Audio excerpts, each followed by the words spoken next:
I was talking to my friend last week who's always having car trouble. He has this older BMW that looks great on the outside, but is always breaking down on him. It's to the point where he's about to lose his job because of all of his no-shows from his car not working. As he was describing his problems, I just had to ask him, why not just trade your older BMW for a cheaper, more reliable car instead? He told me that he couldn't possibly be seen in some cheaper car in front of all of his friends and the girl that he was dating. He just wouldn't listen, so I pressed again. You're at the point where you're about to lose your job because your car is spending more time on a tow truck rather than on the road, and you care more about what your girlfriend and your friends think of you? No matter what I said, giving up that BMW was just not an option.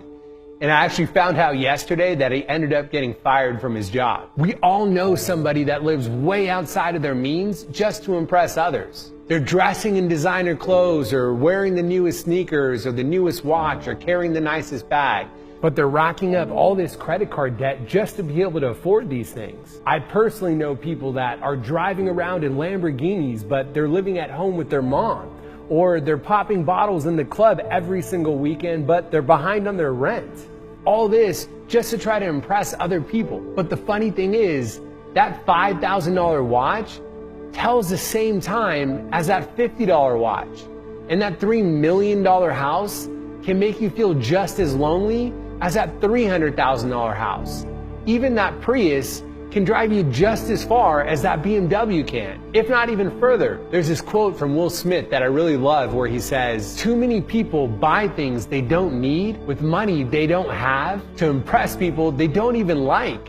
And the ironic part is, people that have the most money in the world don't even show it. Mark Zuckerberg drives a $30,000 car. Bill Gates wears a $10 watch. And Warren Buffett still lives in the same house he bought for $31,500 in 1958. Now, I'm not saying there's anything wrong with having nice things, but when it gets in the way of what's actually best for you, that's when it becomes a problem. If you know someone like my friend who's having a hard time with overspending to impress others, here's 3 quick tips of how you can overcome it. Number 1, evaluate your circle. If you were to tell your friends that you're not going to go out as much or you're not going to spend as much because you're trying to save money, would they be more likely to support you or would they give you a hard time? Surround yourself with people that help you develop good money habits. 2, recognize maintaining appearances has no limit.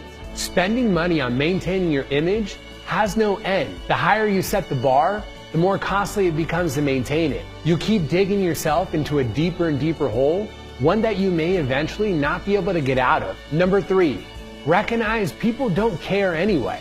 Often the people that we're trying to impress by spending all this money, they're just waiting for us to slip up so they can point their finger and say, "See, I told you." This reminds me of this quote that I saw that says, "The greatest prison that people can live in is the fear of what others think of them." If you know someone like my friend who drives that beaten up BMW and will do anything to maintain appearances, please share this so they can also get the message.